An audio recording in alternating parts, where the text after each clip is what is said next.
Hello, everyone, and welcome to Hidden Existence. And it's an Anything Goes tonight, and it's a special Anything Goes tonight. With me, as always, my beautiful co-host, Jason. How you doing, Jason? I'm wonderful. I'm really excited for tonight's episode. I really am. Good. Hello to everyone in the chat. If you have any questions, let's leave them till later, please. Our guest tonight is a retired police officer of 20 plus years. He's worked as an undercover cop for Scotland Yard, where he's played many roles from assassin to drug dealer and encountered various sticky situations, including being stabbed and kidnapped. He ultimately ended up in a witness protection program, which had a huge detrimental effect on his life and mental health, and consequently spiraled into a very dark place. But he's back, he's fitter and stronger than ever, and he's here with a very important mission, which is to find Britain's most wanted murderer. He's an author, broadcaster, and he was the chief in the TV show Hunted. And our guest is Peter Bleksley. How are you doing, Peter? I'm very well, thank you. And thank you very much to you both for having me on. I'm really looking forward to this. You're very welcome. I'm so excited to have you on tonight. It's a bit of an honour because I was a bit of a fan watching you on Hunted. It's such a great programme. But we'll go into that later.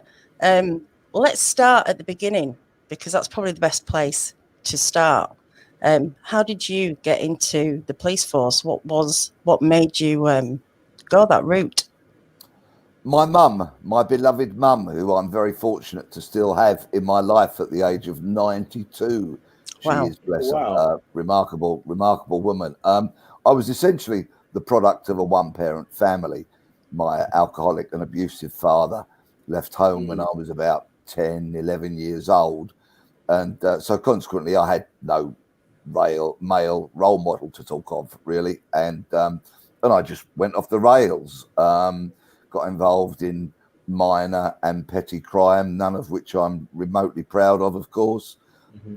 And left school at 16, very few qualifications to my name, got a job working as a warehouseman. But, you know, essentially that was not what my mum wanted me to be doing. And one day I came home and to my horror, there was an enormous police officer sitting in the lounge of the flat that I shared with my mum. And to be perfectly honest with you, I thought, oh shit, what am I going to get arrested for? But as it turned out, this local Bobby, you know, your local neighborhood cop, had some very wise career and life advice for me. And I was just kind of fell under his spell, to be perfectly honest with you. I was amazed that this man was taking the time to have interest in this 16-year-old kid. And he was so well prepared. He actually had the application forms for the police cadet corps in his pocket. And towards the end of our meeting, he pulled them out.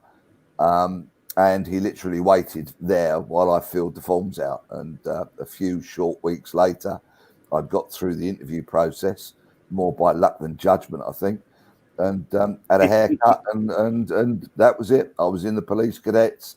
18 months later, I was a police constable, and so began my policing career. I'm so pleased you're on because you're an old school copper. You know, you saw things before the forensics changed, and you know, back then it was a very different kind of style of policing, I guess, was it? Very different. I mean, we're talking about the late 1970s when I joined the police, and not all of it was good.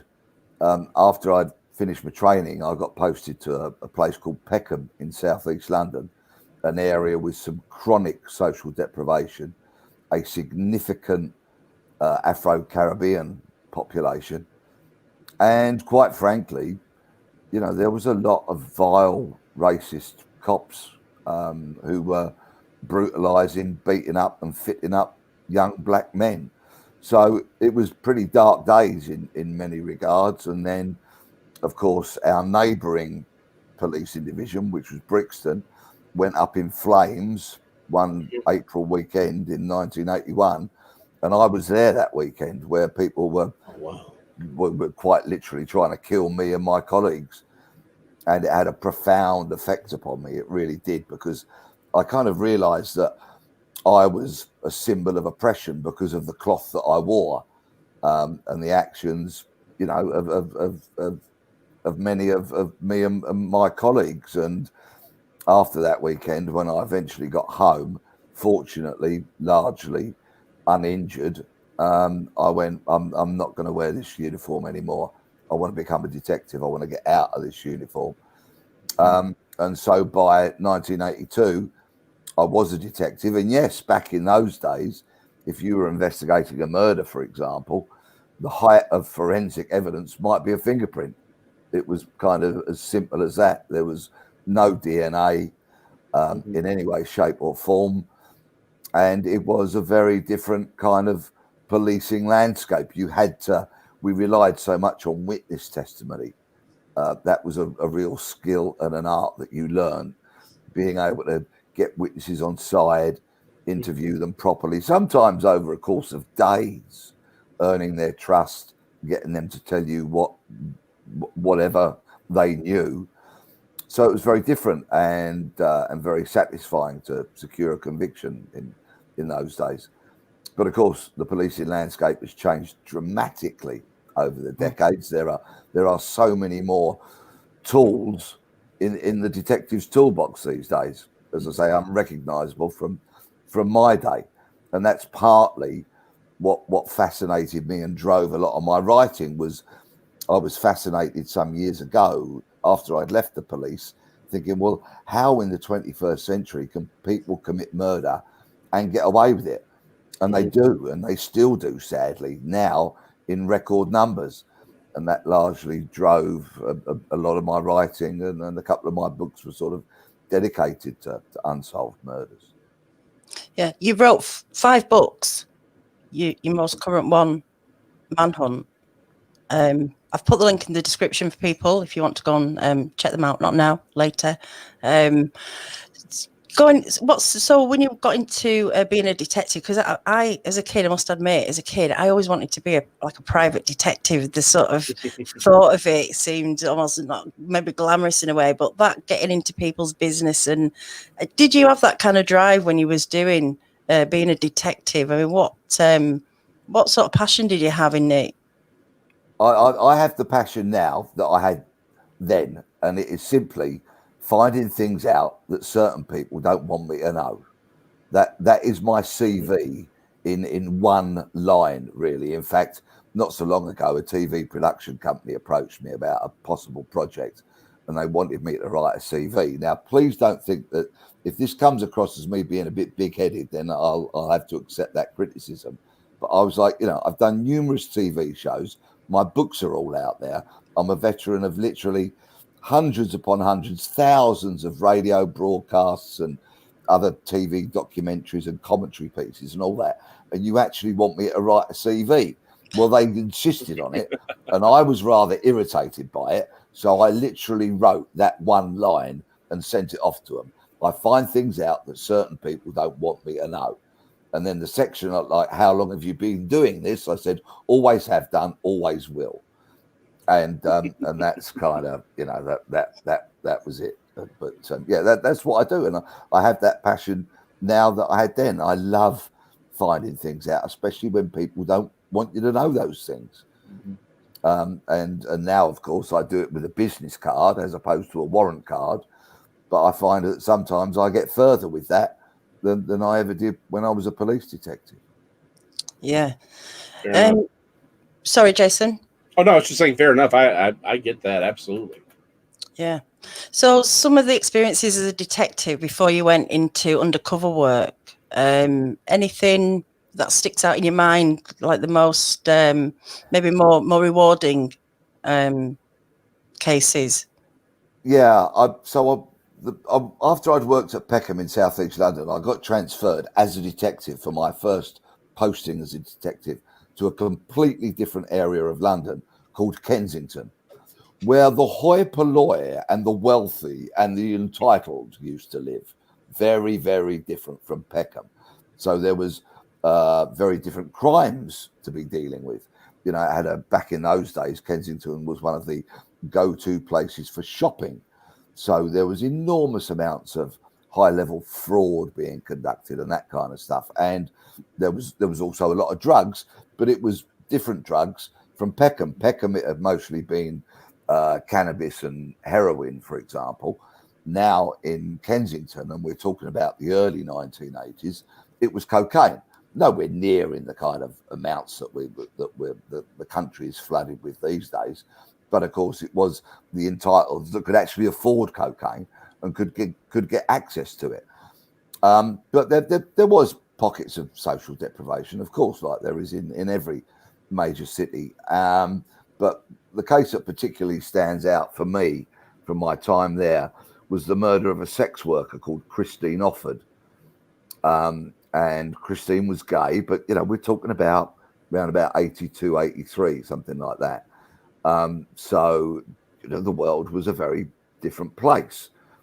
And Christine and her partner, who was also a sex worker, entertained or kept some very interesting company. People that were kind of regarded then as being off the wall. There was a lot of people that were trans and were other cross-dressers, for example, and really, you know, people that were on the margins of society. But after Christine's body had been discovered, it was my job, together with some of my colleagues, to spend time with these people, to earn their trust, because these were people whose natural default position would be to be very suspicious of police and not to cooperate with them. Well, if we were going to find out who killed Christine, we had to win them on side and get their trust. And I spent a long, long time with one particular guy, very flamboyant, eventually he trusted me, and I slowly, piece by piece, hour by hour, dragged stuff out of him which he didn't particularly think was relevant, but turned out to be the words that solved the case. And one of them was he eventually mentioned the names of two people who we hadn't been able to identify or track down, and he said they were called Bob and Barry. And as I went a little bit further and probed him more and more, he said, yeah, actually they had nicknames. One was Bob the Burglar, and the other one was Psychopathic Barry. Ah, okay. So this could quite be relevant for me. You know, this is getting extremely interesting. Uh-huh. And then he mentioned the name of a town down on the south coast called Littlehampton. So armed with Bob, Barry, and Littlehampton, I rang Littlehampton CID office, Criminal Investigation Department office, spoke to a local detective who scratched his head and nothing immediately sprung to mind. But then as I gave him more details about Christine's murder, about the fact that she satisfied customers who had sexual preferences that were not and are not mine, shall we say, and the things they wanted Christine to indulge in, this detective down on the coast said, he said, I've got a guy called Barry on bail regarding an allegation of sexual assault on a teenage boy. And I went, well, this is particularly interesting. And to try and shrink this story, we probed heavily into this Barry that he had on bail, and we found out that he had an associate called Bob. And of course, things were starting to fall into place. Mm-hmm. And eventually, we went down and arrested Bob and Barry, seized some more crucial pieces of evidence, and they stood trial at the Old Bailey for murder and were both convicted. And that really was a case that had been beset with a lot of problems, a lot of difficulties, not least because there were two detective inspectors on the case, one who kind of trusted me and my mate to do what we were going to do, but the other one had gone off on some weird and wonderful, fanciful theory that people completely unattached to the crime were responsible for it. So it was very satisfying. Wouldn't bring Christine back, of course, but it was satisfying to find the perpetrators, take them to court, and secure convictions. Yeah. Have you found now that the conviction system now seems very inappropriate sometimes, doesn't it? Has that changed from since before? Were there more solid convictions and sentences than there are now, do you think? Well, the whole British criminal justice system is in crisis, and that's because it's been stripped bare of the funds that it so desperately needs. So our courts are in crisis, policing's in crisis, the Crown Prosecution Service is in crisis, and I'm really not exaggerating here. With regards to convictions, there's a lot of talk in the media at the moment, of course, because the conviction for the abhorrent offence of rape, the conviction rate is shockingly low, very, very low. But this has been a problem that has plagued policing, prosecutors and the courts for many, many years.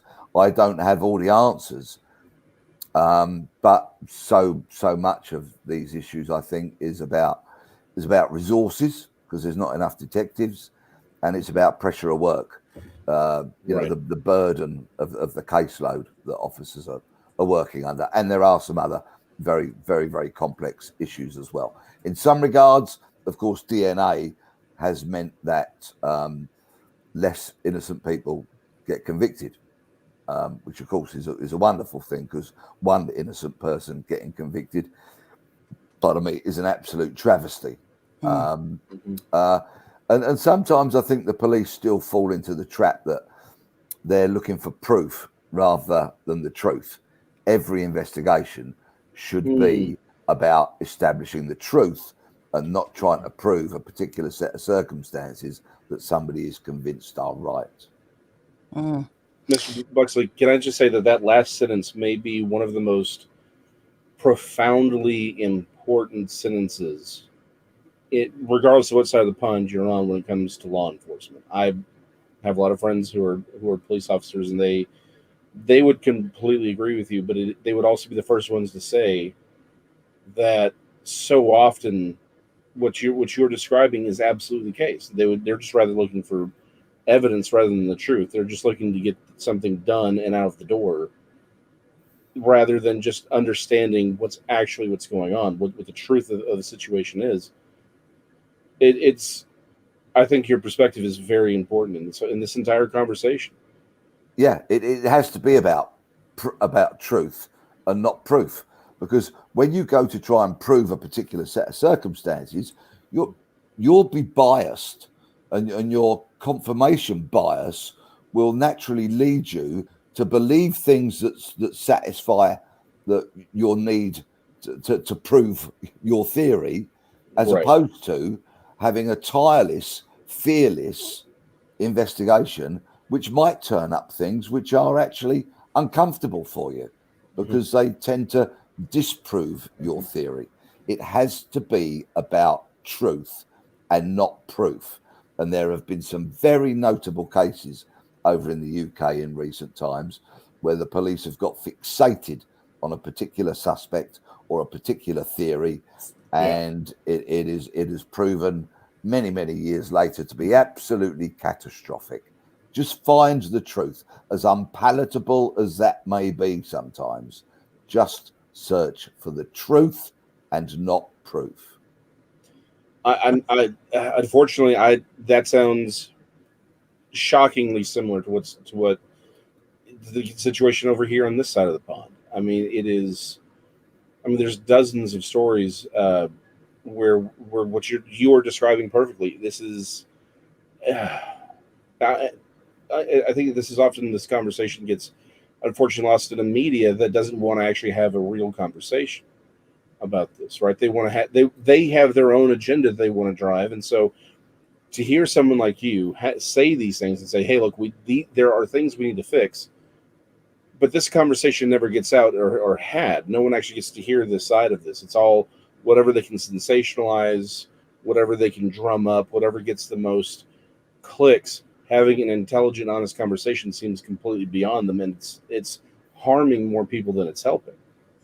The truth is lost, isn't it? Half the time, the truth is literally just filtered out because it needs to fit, like you say, a certain paradigm or a narrative or whatever. So, it's a shame.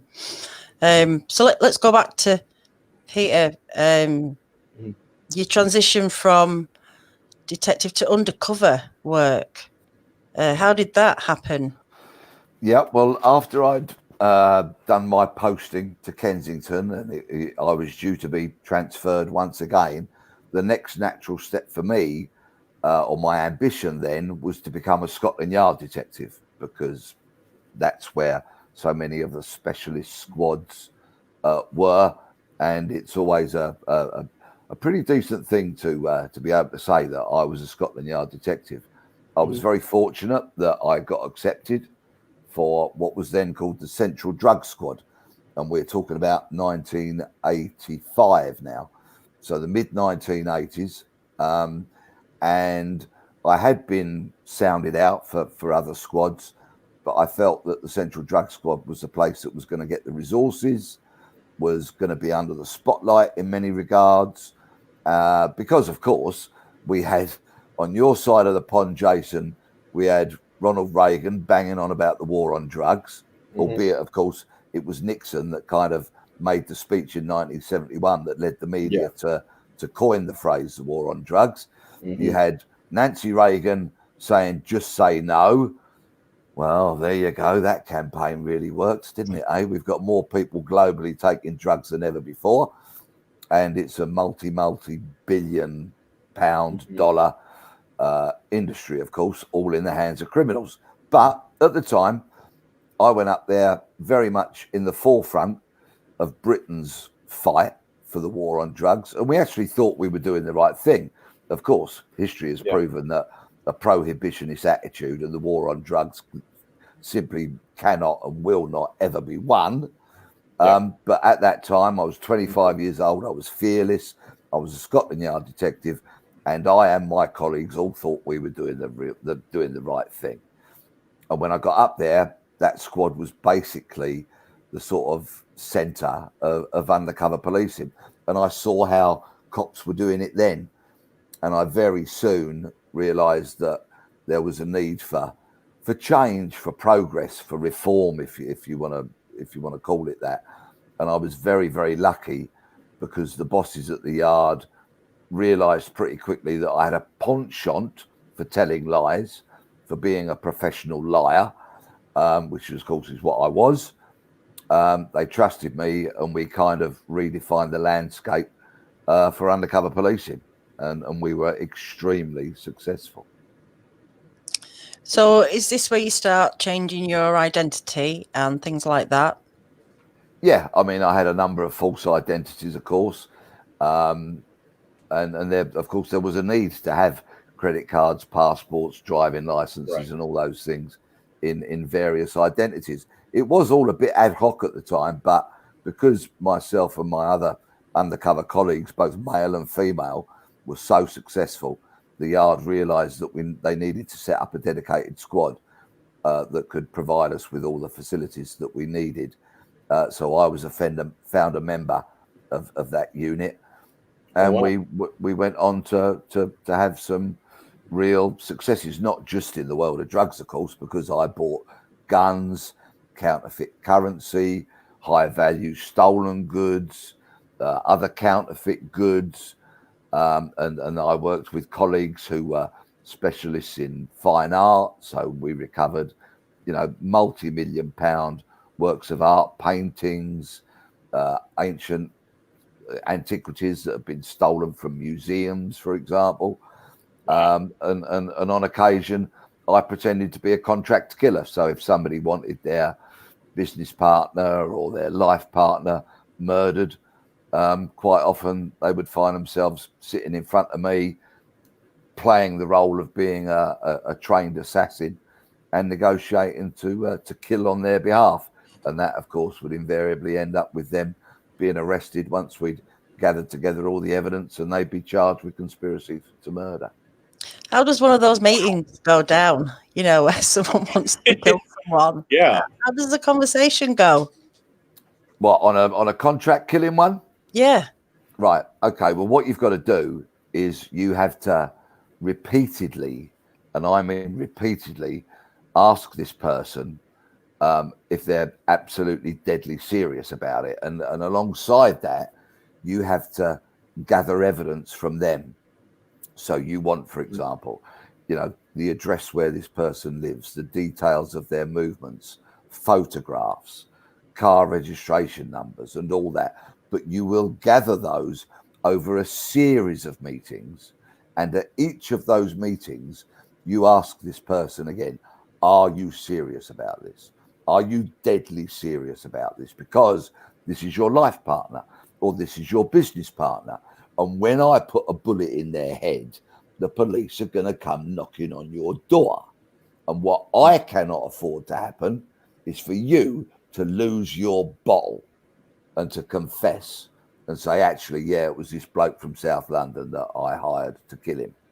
You know, so you have to test it and test their will and their resolve and their determination to have this murder carried out. Because what you don't want is to go through all this work only for them to get to court and say, oh, actually, I didn't mean it.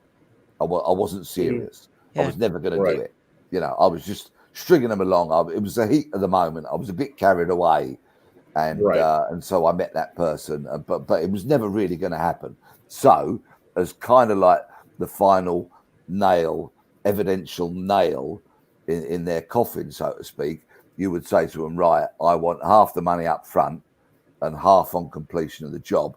So when they deliver that 50% of the cash that you're charging them to carry out this murder, when they finally deliver that to you, bearing in mind, they've also supplied the photographs, where they live, where they work, their movements, their details, their car details, all of that. When they then bring 50% of the cash, you know they're pretty serious. And that's going to really put together a good package of evidence, which will hopefully secure a conviction. How did they find you? Like how does, okay, just because I've never had to pay to have someone killed, I always did it myself. But you know, how do they find you? Like, how do they go? Like, is there a hitman book somewhere where it's like, oh, well, he looks reasonable? Like how does that happen? Invariably, what happens is that somebody who's got a conscience will be approached or will hear about this person and that plot to murder. So, and that person kind of becomes a police informant, and they will say, oh yeah, I think I can get you someone. You know, I can get that person. And what they actually do is they come to us, the police, and say, look, there's this murder conspiracy going on here. You know, have you got anybody that can pretend to be a contract killer? And then my phone would ring. Huh.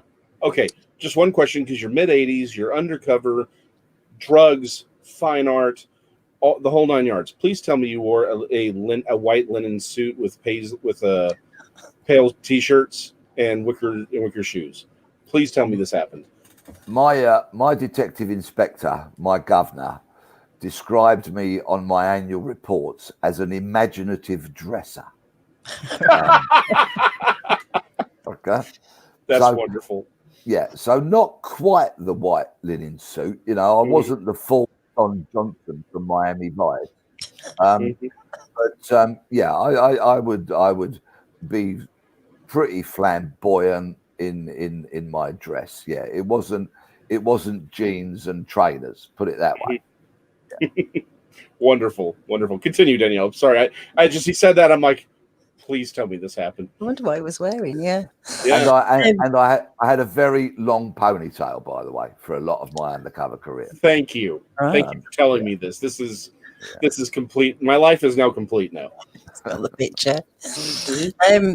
The drug dealing, I guess you had to dabble a little bit if you were undercover. How did you deal with that?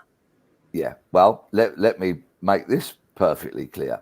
If you are negotiating with some very, very serious criminals, like I did so often, you really want to have your wits about you.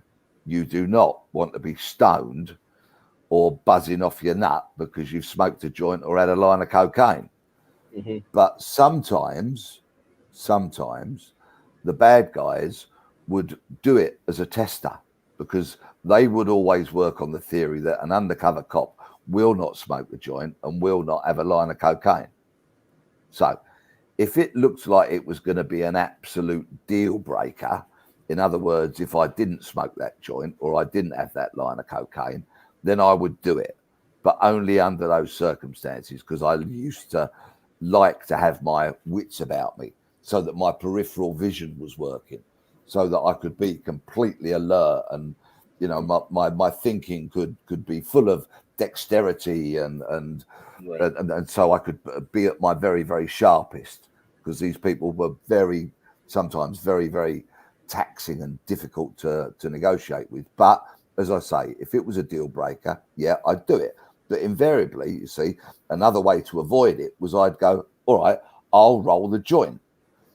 So I was very adept at putting together a 3 skin or a 5 skin, whatever size joint they wanted.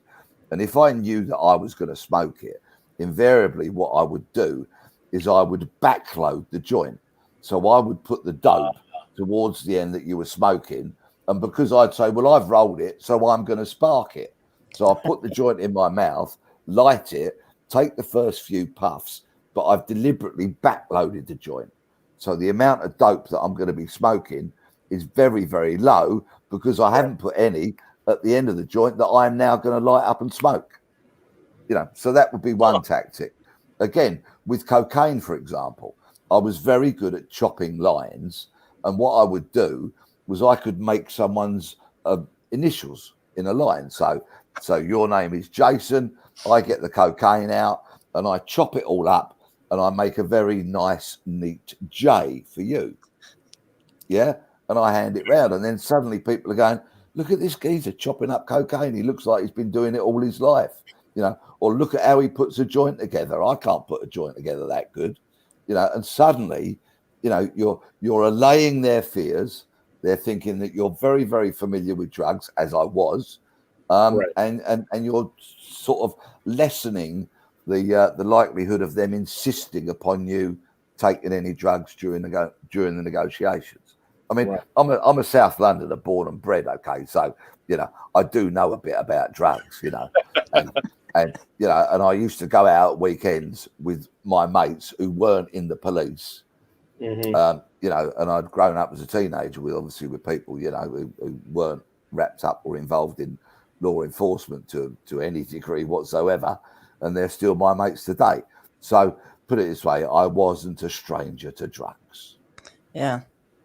I think, you know, in that kind of job, because all crime revolves around life, doesn't it? Day-to-day life. And all these things are part of day-to-day life. Drugs, crime, guns. I mean, you know, not in as like in America, but you need to have, you know, a little bit of experience in these things must help you go a long way in being a policeman and being quick thinking, because there must be times where you've really felt maybe you've got yourself into a corner and you've had to get yourself out. I'm sure you have many a time. Have you any experiences like that? Well, on one utterly unforgettable case where I was working undercover, I was buying a pretty sizable consignment of cannabis from these dealers up in North London. And shows you how long ago it was. The main guy that I ended up negotiating with ran a knife shop. Right? It had some French name, but literally you went in this shop and it sold knives, swords, machetes, all that bladed weaponry of every description you could imagine. And the walls were absolutely adorned with all these weapons, as were display cabinets. Not the ideal place to be negotiating, to be honest with you. Anyway, this bloke was a bit of a nutter, and he got very, very upset because I wouldn't accede to his demand that I brought my cash into his knife shop, because you know I'm being businesslike about it, and I'm saying to him, what, you actually think that I'm going to bring £50,000 of my money into this shop? You know, where you could rob me, you could stab me, you could take the money, you could do whatever you like. It's just, I'm not going to take that risk. Anyway, these negotiations went on for hours, and this bloke was getting more and more annoyed. At one point, they took me out of the shop, bundled me in the back of a car, drove me round. opens the boot of another car, and I saw the consignment, and that was good. You know, I knew that the drugs were there, and I also happened to know that there was a surveillance team, police surveillance team, and that they'd been with us. Very, very good surveillance team. And I owe my life to surveillance teams, you know, because surveillance is a real art. It's not like in the movies with two cops sitting in a car eating donuts and drinking coffee. You know what I mean? It really ain't like that. It's an absolute skill. And I had so much to be grateful to surveillance teams for. I knew the surveillance team had seen me looking in the boot of that car, so they knew where the stash was. They knew that vehicle. Anyway, back into the knife shop. He's going berserk, this bloke, insisting that I bring the money in. This goes on for hours, and I have, at the end of it, quite frankly, run out of any options, because him and his mates that were in this shop vastly outnumber me. They've bolted and locked the back door. They've bolted and locked the front door. And he has told me, if you do not bring the money in here, the only way you are leaving this shop is with 6 of those, and he points to the knives on the wall, he said, is with 6 of those in your back. So it's your choice. Money in here or knives in back. You decide. And there was really, I had no more room for manoeuvre, none whatsoever. So I got on the old mobile phone, rang my mate, who was my driver, my minder, had the money in the car. And I said to him, okay, mate, yeah, everything's fine here, mate. Yeah, everything's fine. I said, but can you bring the money in now? Because like we're ready to do the trade. So can you bring the money to the shop? Now, of course, my colleague thinks, really? Peter's lost his marbles here, because he'd never agree to that under normal circumstances. And he said, yeah, really, you sure? I said, yeah. No, bring the money in now, mate. I said, how long are you going to be? He said, I'll be about 10, 15 minutes. I said, all right, terrific. I'll see you there in say, quarter of an hour. I said, and by the way, before you go, don't forget, it's Jackie's birthday tomorrow. So can you pick up a card for her? And he's gone, oh, yeah, okay, mate, no problem. Right, see you in a little while. Bye.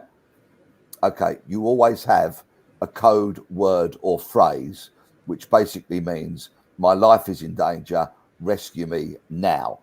And of course, the phrase was Jackie's birthday. So when I'd said to him Jackie's birthday, he went, right, Peter is in very, very deep shit here, and he needs rescuing. And literally about 10 minutes later, the whole front of the shop just disappeared. As my colleagues smashed it to smithereens. They literally just took the door off the hinges, smashed all the windows in, you know, shock and awe, all that kind of stuff. And a great friend and colleague of mine, who sadly is no longer with us, Chris Hardy, he was the first one who came crashing through the door, wrapped his arms around me and dragged me outside. Wow. That's yeah. Sorry, go on, Jason. I was just going to say that's pretty intense. Yeah, it was a pretty testing time, you know, because I was held hostage in there, and there was I'd completely run out of options. There was nothing I could do, so I had to be rescued because my life was very much in danger. Was youth on your side, or were you just desensitizing to all these experiences? Did it just seem to get to be normal? Yeah, youth was on my side. I mean, because I worked undercover from the age of 25 to about 37 or so before it all came to an end. So yeah, I was younger, fitter, probably a bit more mentally dexterous, shall we say. And of course, I was fearless. You know, I was just completely and utterly fearless, I think. And so, yeah, all those attributes are pretty good to have if you're going to work undercover. Yeah, definitely.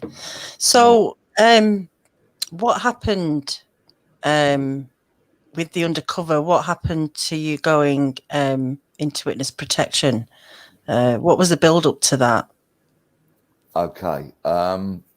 myself and a colleague from Customs and Excise infiltrated a gang of very serious criminals who were smuggling heroin into the country on an industrial scale.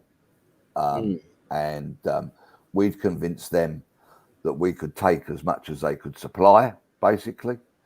And they thought this was going to be a very lucrative business arrangement. These criminals were linked to people from Ireland, the States, and further afield as well.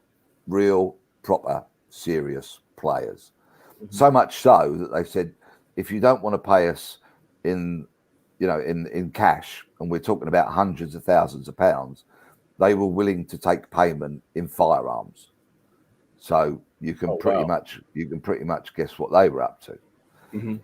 The operation was a success. I had about £4 million worth of heroin delivered to me in a hotel room at Gatwick Airport, which at the time was the biggest landside seizure of heroin in the UK. I spent many hours weighing it and testing it in company with one of the crooks. Other criminals were in different locations where money was going to be exchanged from safety deposit boxes and all that sort of stuff. Me and the criminal that had delivered the heroin to me, once I'd finished doing the weighing and the testing, and I had a thumping headache because I'd done 30 bags of heroin, testing them, slitting them all open, burning a bit of the heroin, seeing how much residue it left, weighing them all of that. I had a bit of a thumping headache. But we decided to go back down to the hotel bar to celebrate the start of this very lucrative and long-term business arrangement. And as we waited for the lifts to come, all of a sudden, armed police leapt out of everywhere, threw me and him to the floor. We were handcuffed. Other criminals were arrested at the other locations where money was going to be handed over. And a couple of days later, the criminals were all in the dock at court. And they looked around and they went, "Where's that cocky, gobby South London bloke with a ponytail? Why isn't he in the dock with us?" And of course, when they got remanded in prison, they had a lot of time to think about it. And they quite correctly worked out that I must have been an undercover cop. And they worked on the theory that if they killed me, they killed the evidence. And to a large part, they were right. The FBI discovered the plot to murder me because they had a phone tap on a bar in Boston, Massachusetts. And they heard the conversations on that phone tap talking about coming to London and killing me, and the assassin had a code name of the doctor, and the weapon was going to be called the doctor's bag, and that kind of stuff. And that in itself, wasn't too much of a concern, bit of a concern, but not a major concern, because they didn't know who I was. Right. They just knew I was the bloke with a ponytail. But then what happened was, because that job had involved the FBI, the DEA, Drug Enforcement Administration, Customs and Excise in the UK, police in the UK, of course, the Garda Síochána in Ireland, and other players, there'd been a lot of internal infighting and stuff, which was sadly quite common in those days, interagency fighting, basically. And so the Deputy Commissioner of the Police had asked for a briefing note to be compiled, laying out everything that had gone on. And an officer did that. But bizarrely, right, in fact, there were a number of things that were bizarre about it. Firstly, in that report, he put my full name, right, as opposed to the code number that I should have been referred to, that was allocated to me by the undercover unit at Scotland Yard. That number should have been in there. My name should never have been anywhere near that report. And my full name was repeated in that report about half a dozen times. And I've got a very unusual surname. There's only about 14 Bleksleys in the UK today, and I've fathered most of them. No, only 3 of them. No. So that was the first bizarre thing. The second thing was that he printed that report out and then took it out of police premises. Again, something that simply shouldn't have happened. He took it in an unmarked car, another bizarre thing. He then went shopping and left a briefcase with that report in it in the said unmarked police car. Now you know what happens. You're all guessing what happens next, aren't you? As he goes shopping, correct, the car gets broken into and that report gets stolen. At this point, the shit gets really real. Yes. Because if that report falls into the hands of the criminals that we already know, courtesy of the FBI phone tap, want to kill me, I will be very, very easy to find. Very easy to find. Oh, yeah. Okay. I got to pause this story right here for just one tiny second. I'm the first one to say I've seen weird stuff happen. I've seen a lot of things go sideways on things. This seems like an awful lot of, well, this shouldn't have happened, and then this shouldn't have happened, and then this shouldn't have happened, and oh, well, he gets stolen. That seems like an awful lot of things to go wrong to put you in that situation. Did people think that this was intentional? Well, let me just give you the next bit of this whole sorry tale, if I may, because but I'm very much having at the forefront of my mind what you've just said. What then happens is I'm driving home from work one night. One of my mobile phones rings, and it's one of the governors from Scotland Yard saying, "Don't go home, don't go home. Move into a hotel room. Okay, use one of your false identities. Move into a hotel room. Your girlfriend, she's got to go to your house, flat I lived in, get a bag, pack an overnight bag, and meet you at the hotel." And I'm going, "Well, is anybody going to tell me why I can't go home tonight?" He said, "No, get to the yard, 9 o'clock tomorrow morning. We'll tell you what it's all about." Right.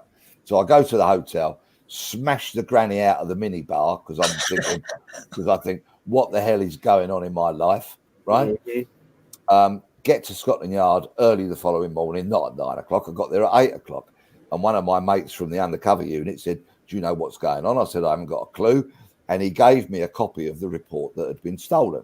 He locked me in a little side office and said, "You better read that and keep that copy of it because you might need it at some point in the future." By the end of that working day, it had been decided that I had to abandon my flat, abandon my life, and move into the witness protection program. Wow. And I lived for 2 years in the witness protection program. I didn't handle that very well at all. I smoked too much and I drank too much. And while I was drinking too much, what do you think I was thinking about, Jason?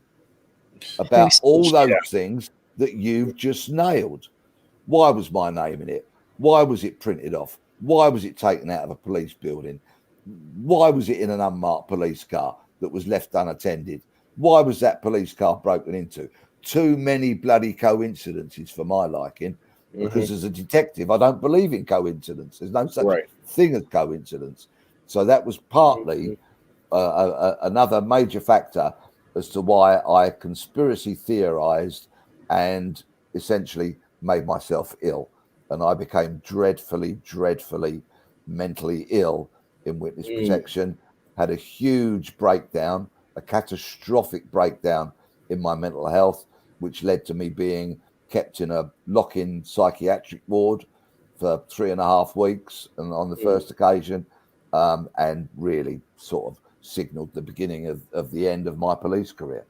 Wow. Because you were still, of course, working while you were in witness protection. You were still undercover. That was the lunacy of it. The police still wanted their pound of flesh out of me.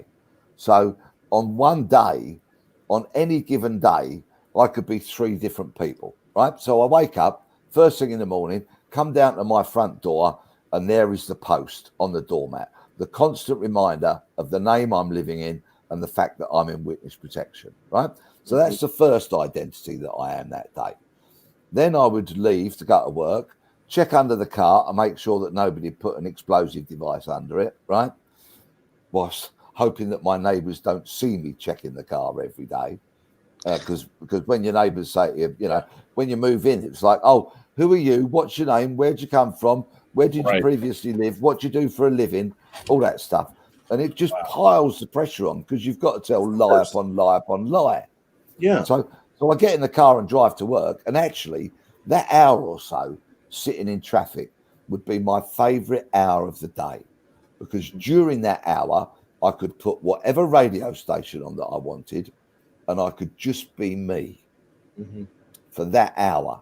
Because then, of course, I get to work, and the boss says, "Hello, Blex, we've got an undercover job come in. You're going to do it, please." So I would then go off, work undercover. So 3 identities in one day. And I was doing that day after day after day after day, as well as drinking too much and smoking too much, conspiracy theorizing, and being perpetually scared, afraid that the assassin's bullet was going to come through the back of my head.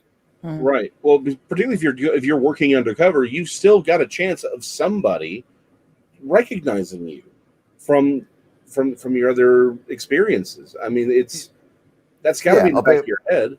Yeah, of course. There's always that fear. There's always that worry, albeit I was pretty kind of careful in making sure that I didn't infiltrate the same criminal organization twice.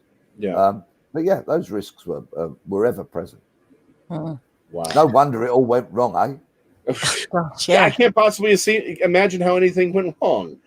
Golly, man, that is nuts. How, explain, if you will, how it feels giving up your life to become in this witness protection, you know, moving, losing contact with people, I guess your friends, or, you know, certainly some friends. How does life change in that way? It was a complete and utter pile of shite. It was horrible. It was the darkest 2 years of my life, as I fell, tripped, stumbled towards a catastrophic mental health breakdown. It was ghastly, absolutely ghastly. You know, I didn't want to walk out of my front door because I didn't want to bump into the neighbours, because all I would have to do is layer lie upon lie upon lie. Now, I didn't mind lying when I'm buying drugs or guns and plotting to kill people and all that kind of stuff. Though, you know, that was all pretty good fun most of the time. You know, I loved doing that. But, you know, on a Sunday morning when I'm out cutting the little patch of lawn out the front and I'm dreading neighbours coming out, I'm normally a very neighbourly bloke. You know, I had been before I moved into witness protection, and I have been ever since. You know, I'm a neighbourly bloke. I like to ask how my neighbours are, what they're doing and all that kind of stuff. I think that's important. Community is a lovely, lovely thing. But there, I just hated the prospect of bumping into anybody at all, because I didn't want to talk to them. Well, the person I knew best in the whole neighbourhood was the guy that ran the liquor store, the off licence, because I was going in there every other day to restock, because I would drink to try and blot it all out. And of course, that was not a very good thing to do. No. It's a slow, isn't it, progression to a breakdown. It builds up, and you don't always see it yourself. I mean, we don't see it ourselves. It's something that creeps up on you. But what was the catalyst at the end that sent you into to get help? I went back to a pub that I used to drink in before I went into witness protection. Got absolutely drunk as a skunk and nearly killed a mate of mine. Right. And it was at that point that I went, nah, this is just ridiculous. I smashed him in the face, knocked him on the ground, then picked up a bar stool, and I was just about to smash his head like a watermelon. And fortunately, somebody stopped me from doing that, or I wouldn't be here today, and nor would he. And it was just at that point, because I'm not a man of violence. Yes, I've played rugby. I used to be a boxer for the Metropolitan Police and all that stuff. But you know, that's in a controlled. That's sport. That is sport. Right. I'm not a man of violence. You know, and I knew then, because it was so out of character, that I was desperately ill, and I really needed help, and I was ashamed of what I did. Of course, you know, massively ashamed of what I did. And it was then, it was just like, right, this is it. You know, this has just gone too far. I'm a danger now. I was a danger not only to myself, but I was becoming a danger to other people. And that, of course, just simply cannot be allowed to happen anymore.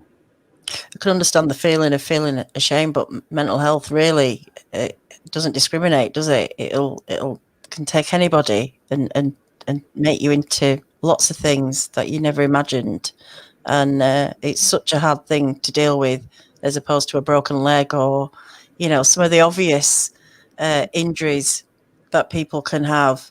You know, mental health is like an invisible open wound you're walking around with for a long time, and it's just getting worse and worse, and you know, you just don't see it. So you took time out to get better, and then that kind of ended the career. Yeah, it was pretty much the end, the beginning of the end. You know, when you've had a breakdown of that magnitude, your recovery takes a long time. It takes a long time. And I did go back to policing. Of course, my undercover career was over, but they put me on a squad where I was largely sort of office bound, and that wasn't a whole heap of fun. And then they posted me back to a police station to work in an intelligence unit. Well, when I got to that police station, I was so stigmatized because of my breakdown, my previous reputation, which was colossal for all the right reasons. But then I was just very stigmatized, and I could feel myself becoming unwell again. So yeah, that I drove out of that police station one day, and the whites of my knuckles were so brilliant because I was gripping the steering wheel so tightly, and I thought, if you're not careful here, you're going to become very unwell again. So it was at that point I went, no, I've just got, you know, I've come to the end of the road, and the police doctors agreed, and they, you know, so I was medically retired after 21 years service.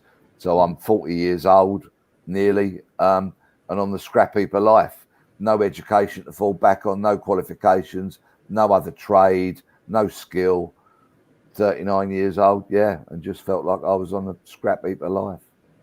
But of course, you had many skills doing the job that you did, and you don't always see it, do you, when you come out of one job thinking about other jobs? But you know, you must have had so many skills from being a detective. Yeah, but I didn't see there was a very big marketplace for professional liars. Yeah. You know. So you didn't think about politics at this point, is what I'm hearing? No, I had to think about. Yeah, it's very good, Jason. Very good. No, That's why they keep me around. Yeah, indeed. Yeah, so but I decided that I had a story to tell. I felt that I'd been dealt with pretty shabbily by the police. Of course, you know, my employer wasn't solely to blame, but they had to carry some of that blame for what had happened to me, and they dealt with me really shabbily. You know, through the whole exit process as well.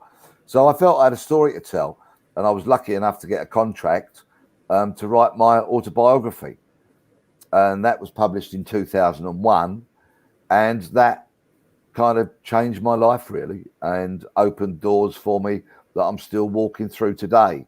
It got me into the media. Suddenly I'd gone from an anonymous life of working undercover to being on the telly and on the radio, and I quite enjoyed it. And one way or another, I've sort of scratched a living for the last 20 years doing that. So all the threats that you had from the past, everything, how does that kind of all disappear and go away? Well, I took legal action against the Metropolitan Police, and that didn't end very well. They were very obstructive, and in the end, the lawyers, who I was very, very suspicious of, told me that I should settle out of court for £10,000, which of course is a lot of money, but in the context of the fact that I'm on the scrap heap of life, it wasn't a lot of money at all. Yeah. But anyway, so I did, but I insisted that my solicitors wrote to the Metropolitan Police at that stage, and by now I've been out of the cops for 2 or 3 years, and they wrote to them and demanded that they did a threat level assessment against me to see what the threat level was at that point, because I'm going public with a book and all of that, and the police actually said that they could find no evidence of a current threat against me. Well, what had happened between that operation, the whole one with Boston and all of that unraveling, what had happened between then and that plot to kill me, and the point I was then at was that the Good Friday Agreement had been signed and had come into place. So it's not beyond the realms of possibility that if I'd been assassinated for my previous work, that could well have signified a serious breach of the Good Friday Agreement. So maybe that works in my favour. For those of us who are over here and may not be quite as aware, what was the Good Friday Agreement? Well, essentially, it brought peace to Northern Ireland after decades of troubles and thousands of people losing their lives. And American president played a major role in that. I'm trying to think who it was at the time. I think it was Clinton. Yeah, I thought it was Clinton. I actually have to know, but I know a lot of our viewers may not be as aware. And it brought peace to Northern Ireland and the mainland, which largely still reigns today. There are some dissidents on both sides of the political and religious divide out there, but essentially, it was a wonderful, wonderful thing. It brought peace, and it was a really wonderful, brilliant bit of politicking by all of those involved, and a lot of people had to make sacrifices and sit down around a table and negotiate with people that they wouldn't previously have given the time of day to. So a lot of courageous people brought peace, and it may just be that I have benefited as a result of that. Yeah, that's a good thing. You're still here to tell your tale. So have you done more than 5 books then? I said you'd done 5, but obviously I didn't realise you'd done an autobiography as well. Yeah, no, well, I've done 4, but one of the 4 was an updated version. So you're right, 5, but there's 4. And I'll just rattle through them briefly, if I may. Yeah, the autobiography. So that's the whole story of the boy's own tale of working undercover and all that kind of stuff. That's the Gangbuster, which has proved pretty popular over the years. It still sells a few copies now. Got re-released in 2017, about the 3rd or 4th reprint. That's the Gangbuster. Then the second book is called On the Run. Originally, it had a different title, but I went back and visited. It was about unsolved cases, but then I went back and revisited them some years later and updated it. So that's On the Run. It's a compendium of 10 what were unsolved cases when I first started researching them. Some have been solved since then. Some remain stubbornly unsolved. And whenever I get the time, I would love to revisit those once again and get some publicity for them. Then my third book, which came out 2018, I think. What was it, 29? Yeah, 2018. To Catch a Killer.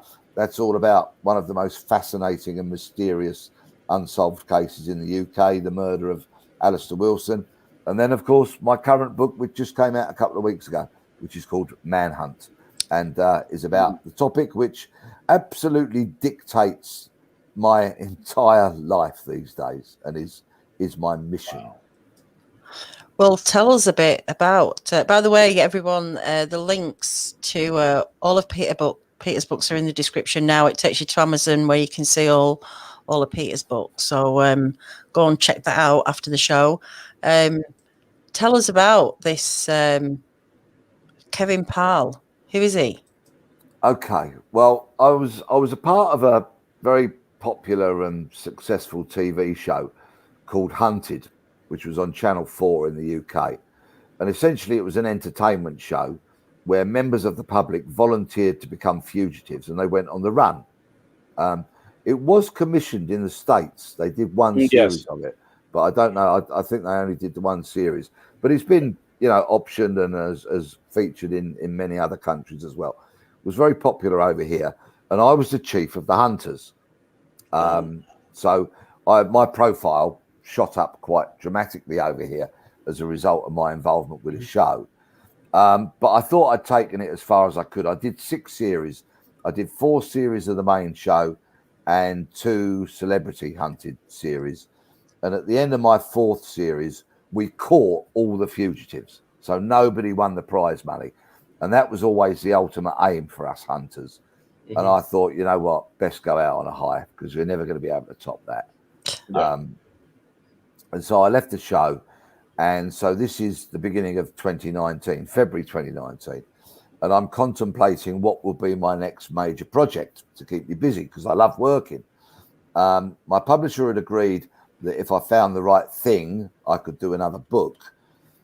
And I was thinking, right, so my previous 2 books have been about unsolved murders. I've also written plays for Radio 4.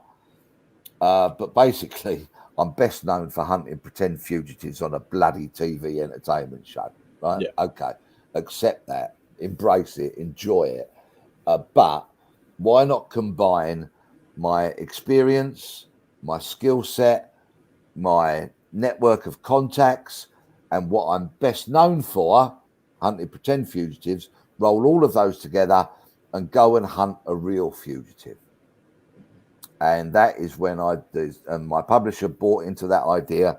Actually, the first man I was going to hunt for was a guy called Shane O'Brien. He'd been on the run for about 3 years at the time. And my publisher had agreed to that. I just started my prep work and he got captured. So then I went for another fugitive, and really they don't come any more wanted than 6'6" Liverpudlian man from Liverpool, who are often called Scousers as well, people from Liverpool. 6'6", broadly built, Scouser Kevin Thomas PARLE, wanted in connection with 2 separate murders. The first one in June of 2004, the brutal gunning down in the street of a 16-year-old boy called Liam Kelly. Now, nobody has described Liam to me as a model student, and I accept that. He was getting up to some skullduggery, but then so was I at 16. Yeah. You know, Liam was denied the chance to grow, to mature, to enter manhood, to find a life partner, to get a job, to provide, put food on the table for a family. Denied all of that because he was gunned down in the street. Some people have stood trial in connection with Liam's murder, and the court was told that Kevin PARLE pulled the trigger. So there is clearly a wealth of evidence against Kevin PARLE for when he is arrested. He is unconvicted at the moment. PARLE has not been convicted of either of those murders, and I need to make that perfectly clear. Was he ever brought in for questioning at any point?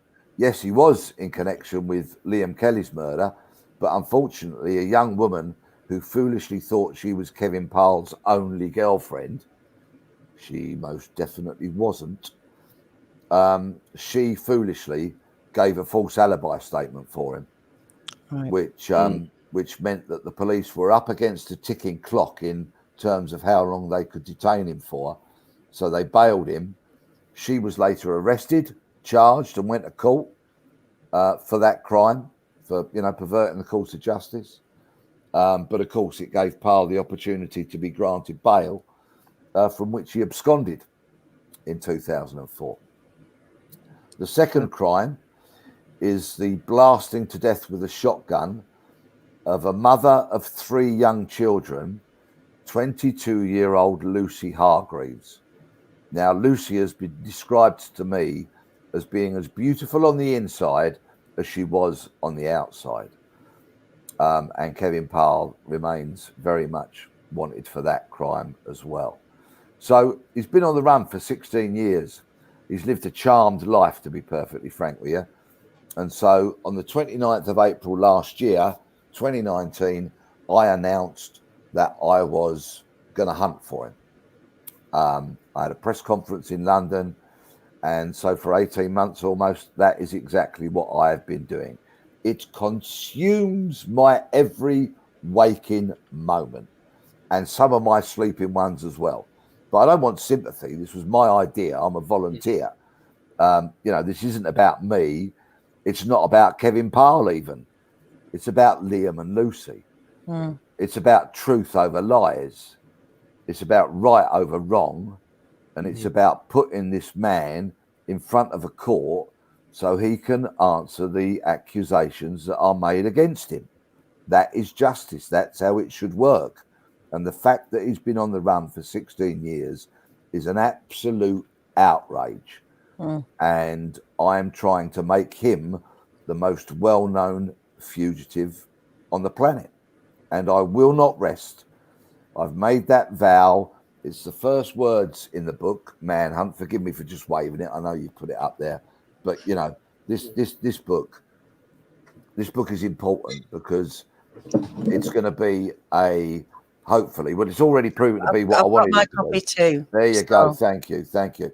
It's proving to be a very useful tool. People have said amazing things about it, and don't take my word for it. Go and just read the reviews on Amazon or on Waterstones. I mean, I've been deeply humbled by what people have said about it. They're loving the book, absolutely loving it. But it's also proven to be a useful tool because people are reading it. They're going, you know what? That Peter Bleksley, he sounds like a honest, straight up sort of bloke. I'm going to pick up the phone and tell him what I know. It's a great read, actually. I've not read it all, obviously, because I've only got it. I thought we maybe were going to get you on in another week or so I would have time to read it all. But I've had a look, and what I like about it is very easy to get into. It's very easy to read. So, and I kind of like books like that where you're instantly interested in what's being said. So what have you? I know you probably don't want to give too much away because I'm sure you might know things, and you're not going to want to give anything away. But what have you done up to now? How does someone hide that big? Hide? Well, the story of the story of the hunt, my hunt, is in the book. But of course, there are things. You're absolutely right. There are things since it was published a couple of weeks ago that have happened, and people have come forward.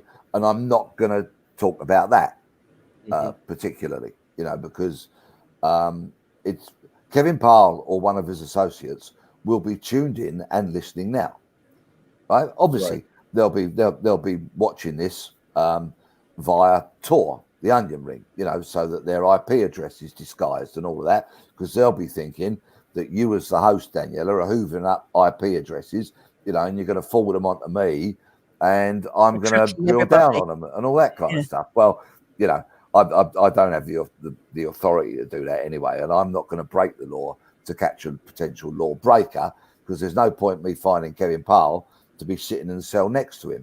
So all the advantages are with him, you know, as he thinks, right? But fortunately, not long after I started my hunt for Kevin PARLE, the BBC commissioned a podcast series on my hunt for him. And that has proved to be extremely popular. It's called Manhunt, Finding Kevin PARLE. It's won an award. People have loved it, and it's had over 2.5 million downloads. Brilliant. So between the podcast and the book, which are very different vehicles, because everything that goes in the book is the stuff that I couldn't put in the podcast, essentially. And people have already said in their reviews, you know, I listened to the podcast and I was a bit suspicious about buying the book because I thought I knew it all. But actually, the book tells me so much more that I simply didn't know. So forgive the plug, but, you know, these things are important because the podcast has had more episodes commissioned by the BBC, and we'll bring those back as soon as we can. And if my publisher commissions me to write Manhunt Part 2, for example, which will be commercial decisions based on how many downloads the pod gets and how many copies the book sells, that gives me money to put towards my hunt for Kevin PARLE, because it's very expensive business.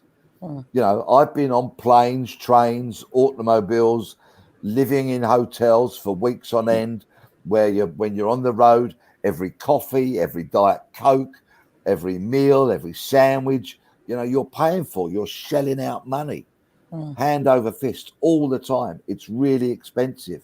Now, again, you know, I'm not pleading poverty, but every single penny that I have been paid so far in my hunt for Kevin PARLE has gone on the hunt for Kevin PARLE. I have not put one carrot on my family's dining room table out of this, but that's fine. You know, my family are very understanding. Pre-COVID, I was doing other work, and hopefully post-COVID, I'll get other work, you know, maybe a bit of TV presenting or, you know, all that kind of stuff. So again, I'm not pleading poverty, and I don't want anybody's sympathy, because this was all my idea.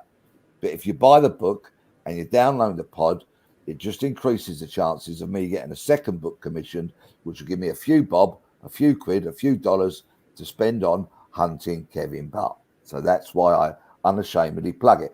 Coupled with the fact that it's a rattling good story, everybody says. So, you know, and there you go. Exactly. There's no downside here.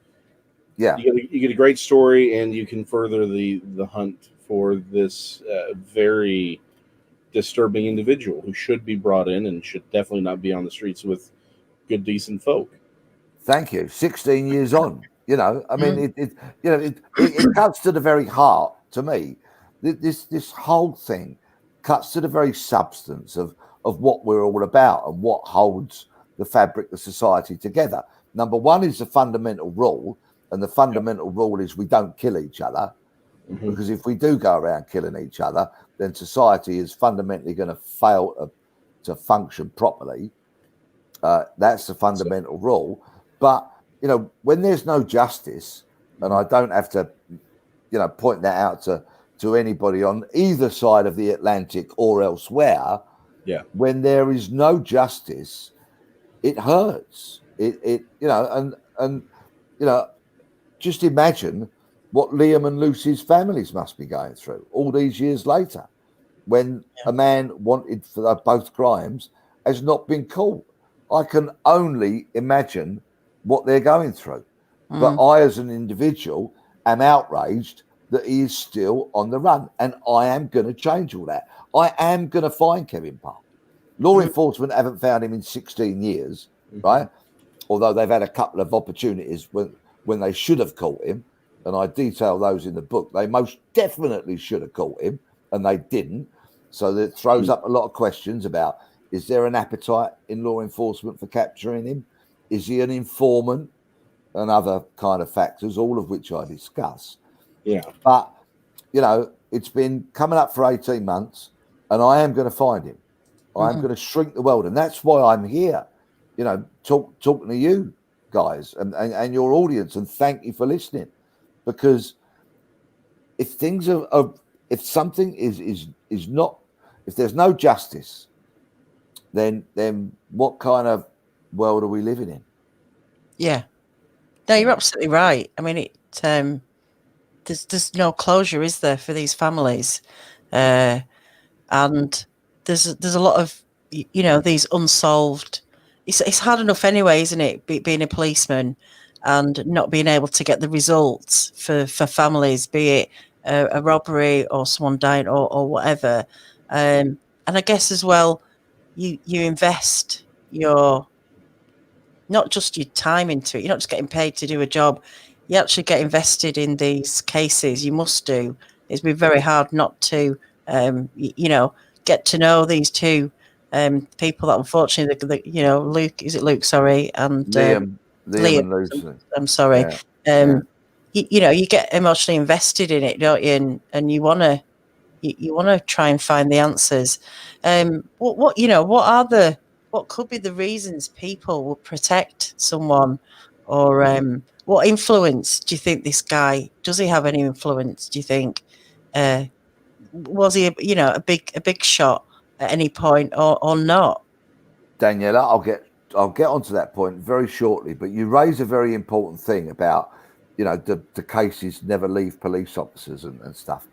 A retired detective from Liverpool got in touch with me quite early on during my hunt for Kevin Parle and gave me some very useful information. But this officer worked on over 100 murder cases in Liverpool.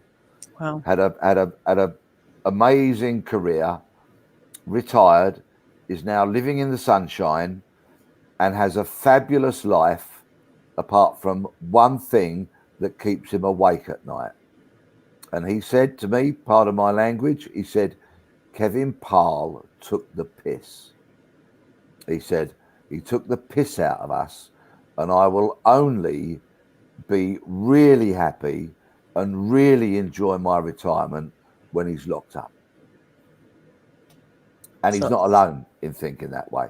Anyway, okay, so Kevin PARLE, does he have influence? Look, he's an asset, okay? Organised crime are harbouring him and funding him, right? Serious and organised crime, of course they are, okay? He was involved in plenty of criminality because people have told me all about it, and people are coming forward and telling me about it regularly.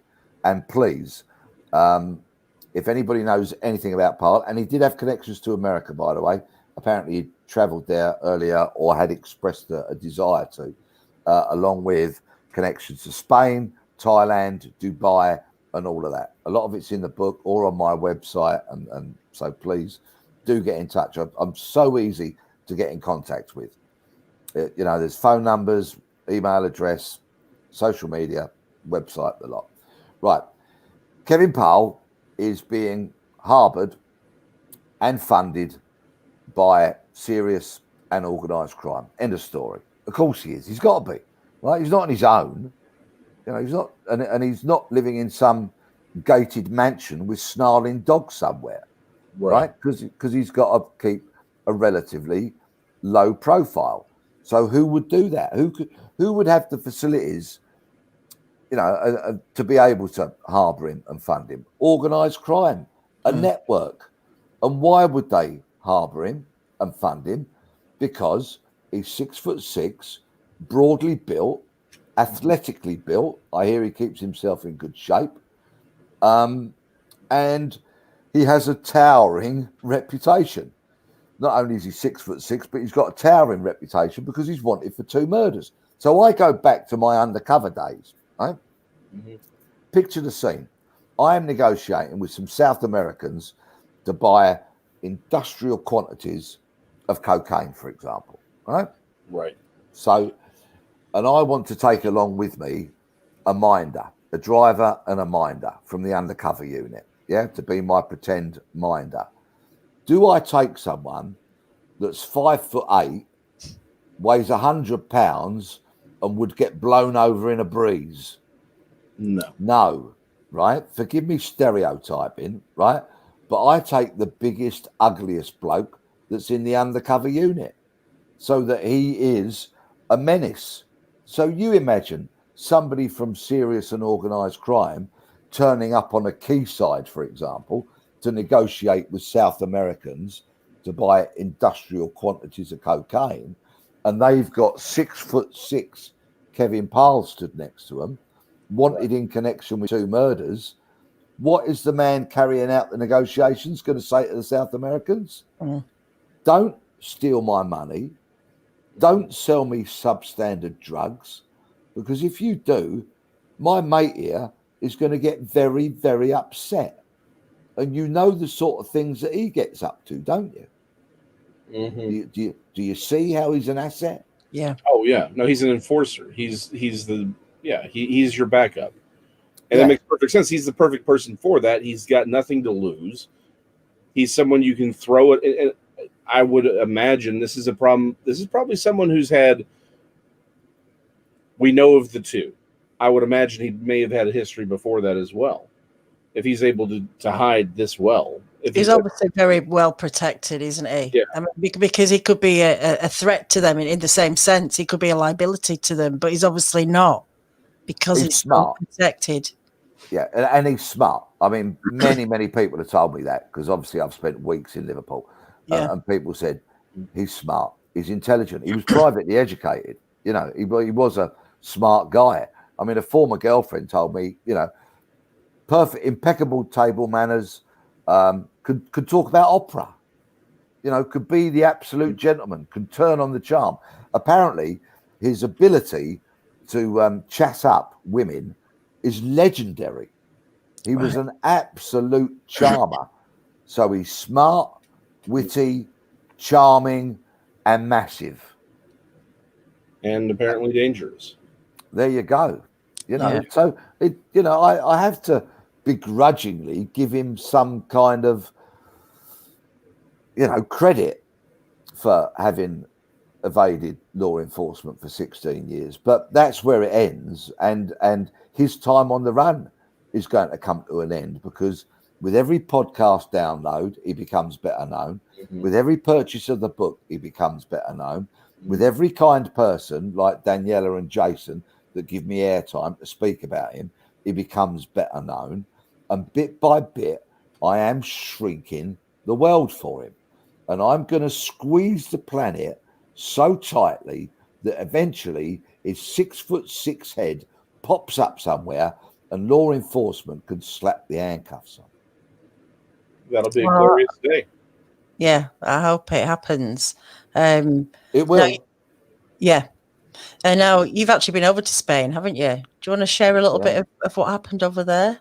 I have actually put a link to the podcast in the description as well, and I've been listening to that. It's fascinating stuff. Thank you. Yeah. Me and my beloved podcast editor Mark, who I talk about in the book, of course. We went to Spain because so many fingers were pointing us in that direction.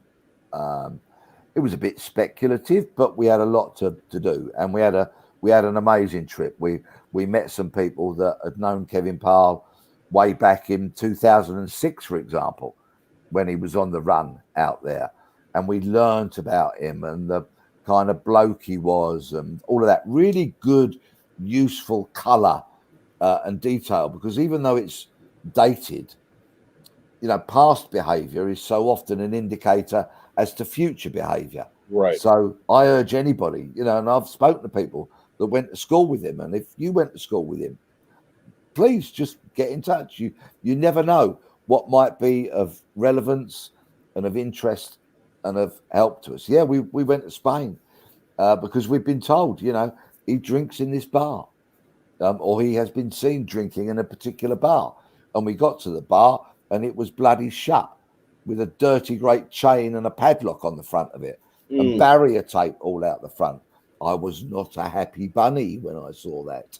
But, I'm very fortunate that there are some really courageous people out there who are picking up the phone or otherwise messaging me and telling me what they know.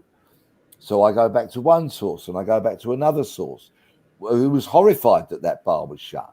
But then we thought there might have been some confusion because we heard that he used what's called a cannabis club or a cannabis association in Spain. And these are clubs where you can pay a membership fee. You have to prove that you're a resident and that kind of stuff. Right. And then you can go to these clubs and you can smoke your own dope there. You're not allowed to deal drugs there. You can't buy drugs there, but you can go there, have a drink and sit there and smoke to your heart's content. And I was looking at, I've been given a description as to where one of these clubs was, between a gym and a bar. But I found the bar, then I found the gym, and I'm looking at all the buildings in between. And one of these buildings looks like to me, it looks like it's a 21st century doctor's surgery or a dental practice. It's kind of like bright and white on the outside. And it looks like it's got that glass that I can't look in, but they could sort of look out. It didn't fit the mental image that I'd conjured up of what I thought a cannabis club or cannabis association might look like. So, just a reminder to myself, never go painting pictures, deal with facts. And while I'm there with my podcast editor, Mark, who's got the microphone at the ready because he's asking me, what am I doing? What am I thinking? All of that. Two young men popped out of the door and they're all like, can we help you? They were Mediterranean looking. Can we help you? And I said, yeah. I was a bit taken aback. And I said, oh, yeah. I said, I'm looking for Kevin, a bloke called Kevin. And immediately one of them said, oh, tall Kevin. It's in the podcast. I talk about it in greater depth in the book. I go, yeah.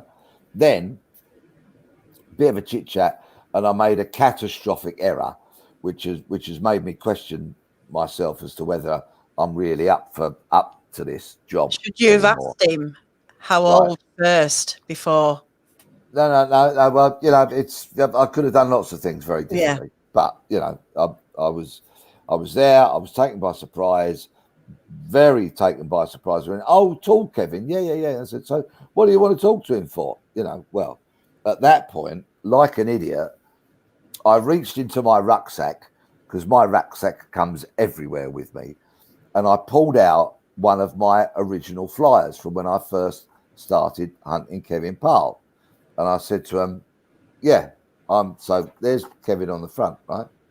So I said, yeah, this Kevin. Now, these pictures were developed by a university in Liverpool from PARLE's police mugshots.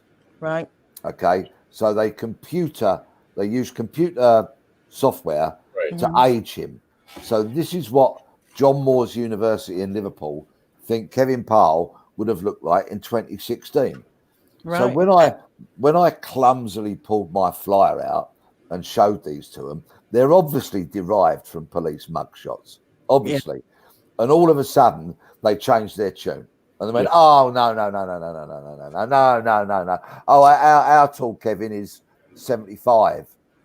So what? You're telling me that there's a tall bloke called Kevin, who's British, white, frequents a cannabis club where I've been told Kevin PARLE frequents, in a small town outside Benidorm, Spain, called Albia." Yeah, right. So it's my mistake. What I should have done is I should have held up my rucksack and said, "Actually, I've got 100,000 euros for him."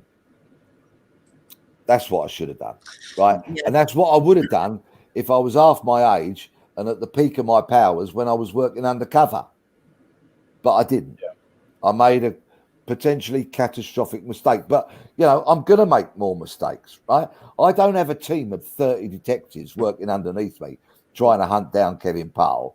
This essentially is me, my notebook, my pen, my mobile phone, and flyers and the such like against serious and organised crime that is harbouring Kevin PARLE. So I'm going to make mistakes.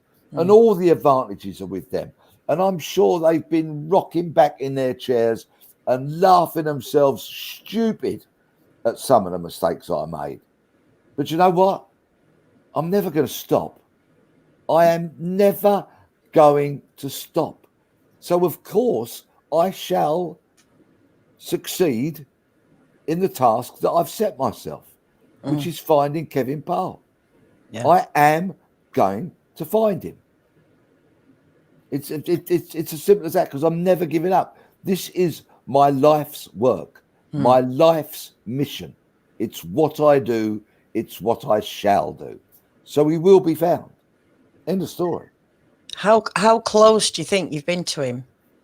Do you think that's the closest there, or is that that was a terrific opportunity. It would have been very, very interesting, wouldn't it, to have seen what would have happened if I'd said, "Actually, I've got 100,000 euros for him here." Definitely. That would have been very interesting, but sadly, due to my stupidity, that didn't happen. But I'm getting there. There's a link. What's the best way to contact you? Email, web address. I've put a link to Peter's blog, and on there there's a contact form. If Peter wants to give me an email address, I will put that in the description as well. Can do that later. Okay, I can answer that question now. Okay, it's up to you. If people have got their phones ready, or if they're I'll write it and I'll put it on the screen if you tell me. Paper like me. Okay, right. The mobile phone number through which I set up specifically to receive information on Kevin PARLE about is 07908 617 694. There it is. Cheap and cheerful, but it does the job. Is that right, Peter? 07908 617 694. Perfect. That is always, by my side or in my pocket. I take it to bed with me. So that phone is always there. I'm Peter Bleksley on Twitter, Facebook, Instagram, and LinkedIn. Right, so I'm easy to find on any of those platforms to message me if you'd like to.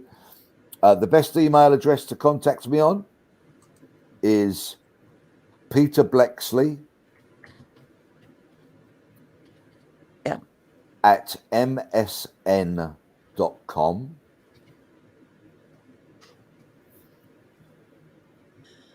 Yep. And that's your the mobile number, obviously, if you live in Spain or in America or wherever if any information, you'll have to put the UK code on that.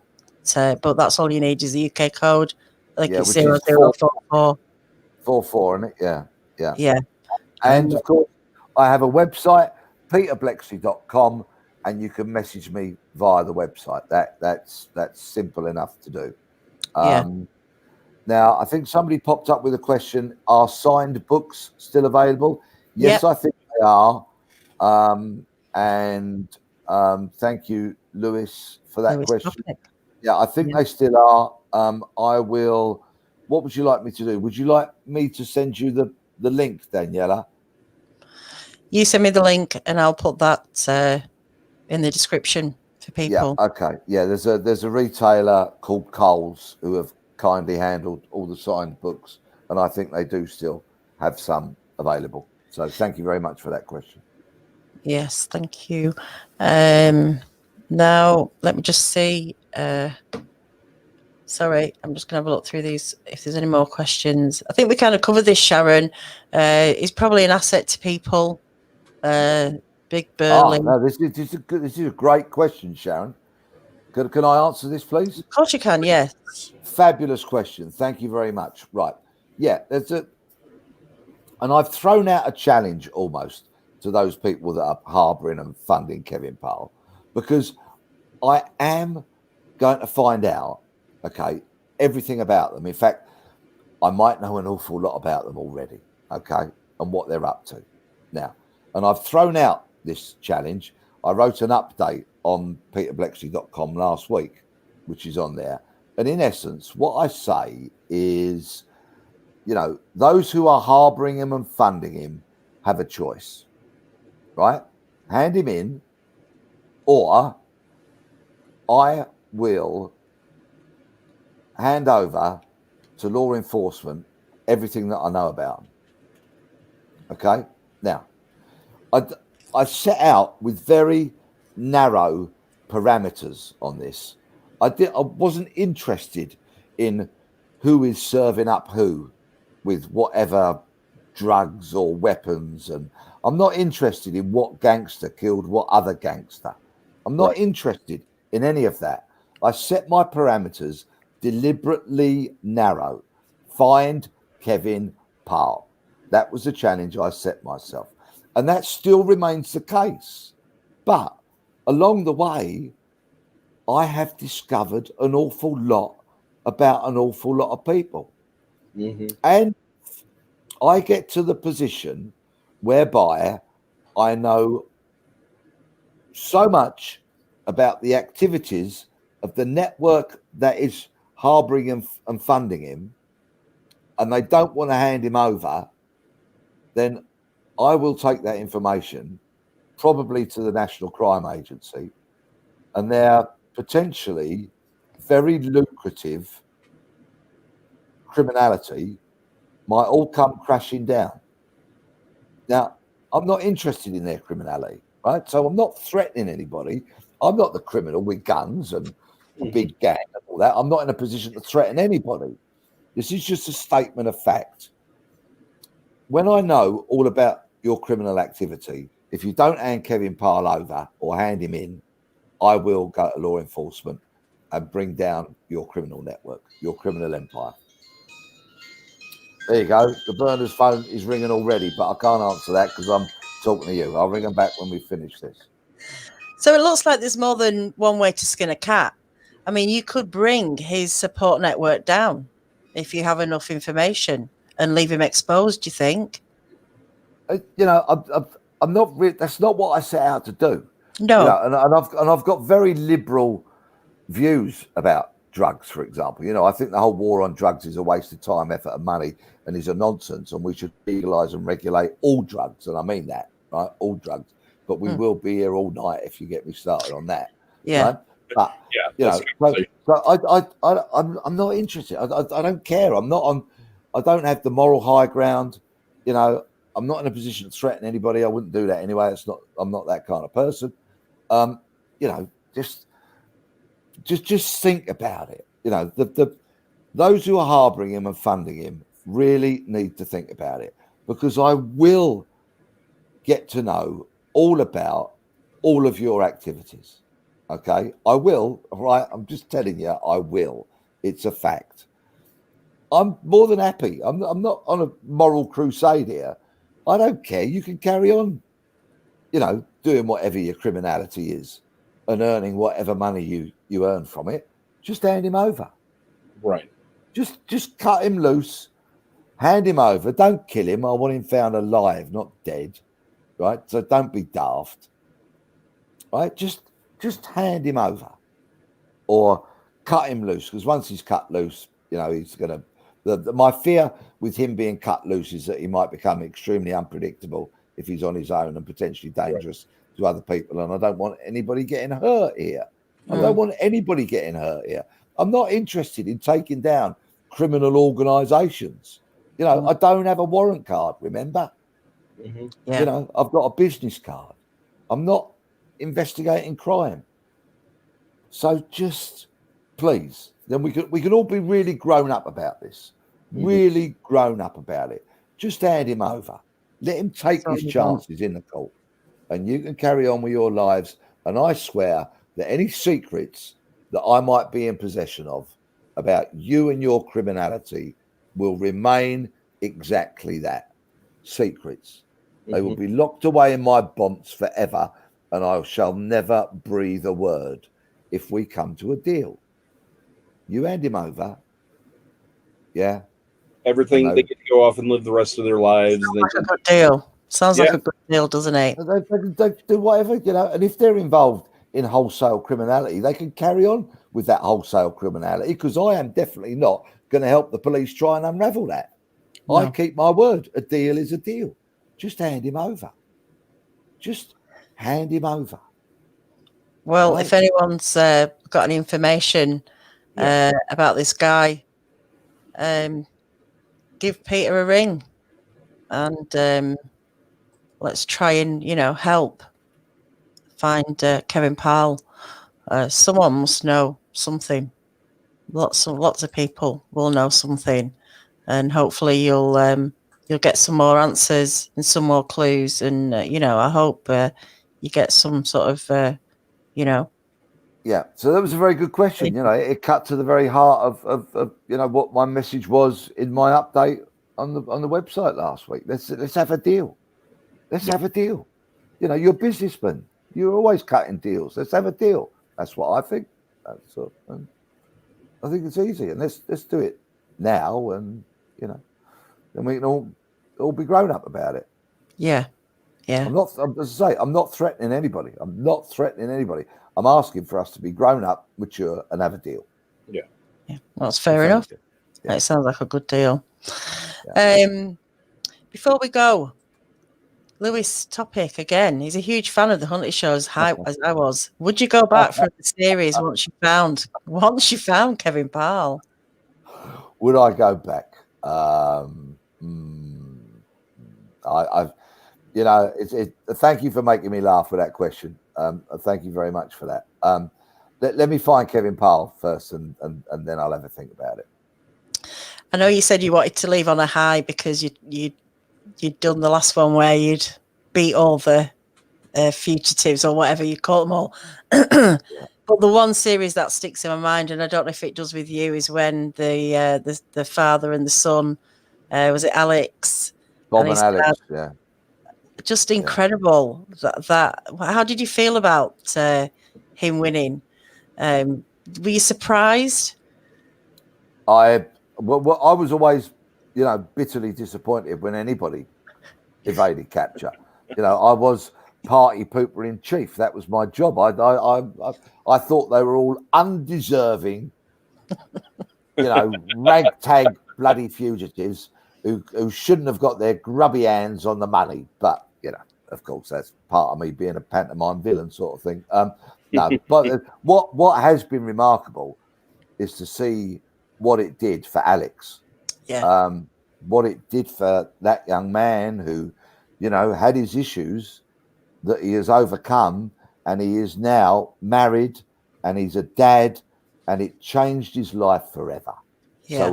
So of course, I'm absolutely delighted for him that his experience on that show was such a massive one for him, and such a huge positive. Fair play to them both. And of course, the watching nation fell in love with Bob and Alex, didn't they? I mean, it was such a great story. Yeah. I mean, he was just so, you know, you just felt for him, didn't you? And then to be separated from his dad, and you thought, how's he going to cope with this? And he did. He just being himself. And, you know, like you said, the journey for him was amazing to watch more than anything, I think, of that show. I was just so happy he got to the end. I couldn't believe it. I bet he couldn't believe it. I think As I say, it's transformed his life, but I would still have been happier if we caught him. But anyway. Yeah, obviously. Maybe next time. Well, look, we'd love to have you back on again. We'd love to know how the journey's going. If you want to, of course. You can always say no. But it's been absolutely fascinating talking to you and learning about your life and, you know, police and this mission that you're on to find this guy. And I hope you know, you get some more clues and you get to find out where he is, and maybe someone just hands him over, like you say, just makes it very easy, and then we can all get on with our lives much happier knowing that this guy's you know, answering to what he should be answering to, and you know, for his family, not his family, for the family, for the victims' families, the victims' yes, of course. family, of course, yeah. So that's the most important thing. Yeah. Well, no, I'll happily come back at some point. Maybe we'll touch base in a few months' time and see where we're at. Hopefully, you will have picked up a newspaper or gone online to see that he's been captured. I'll be looking out for it. Definitely, I'll be looking out for it. So once again, thank you, Peter. It's been an absolute honour having you on. And Jason, thank you for being there. Thank you both very much. This is great, and thank you for everything that you've done. I mean, obviously, we're excited. We want you to catch this guy, but just thank you for everything that you've done in the past, right? I mean, you had a real impact in the world for the positive. That's not something a lot of people can say. So thank you for the sacrifices you've made to make this world a better place. Well, that's very kind of you to say so, Jason, and thank you. But you know what? The thanks really should be going out to the men and women who are out there in law enforcement and our emergency services in this day and age. Their job has never, ever been more difficult than it is now. And do they get it right all the time? No, they don't. But are the overwhelming majority of law enforcement decent, straight up men and women who are trying to do good for the world? Yes, they are. Most certainly in the UK. They're heroes. I love them. I call them to account when they get things wrong. You know, I reserve the right to do that, of course. But tragically, only this week, you know, a sergeant who was just a few short months away from retirement got shot dead in not too far from where I am now. So, that's sad. Law enforcement, terrible. I love you. Yeah, my brother's a policeman, you know, so you just never know, do you? They're putting themselves at risk, and it can be any situation. The simplest of situations can go wrong, and people don't really realise, like you say, with the paramedics, hospitals, all those people that work with the public who can be in any sort of state at any time, that can change people's lives. So they all have a part in it, as you did and as you do, in making the world a better place. Like you say, we don't always get it right, but the majority of the time you do, and you know it has to be recognised. So you know, thank you. Right, lovely to speak to you both and to the audience. Thank you. Great questions. Please buy the book, listen to the pod, Follow me on social media, and let's all do this again sometime. Definitely. Thanks, everyone. Have a good night, and we'll see you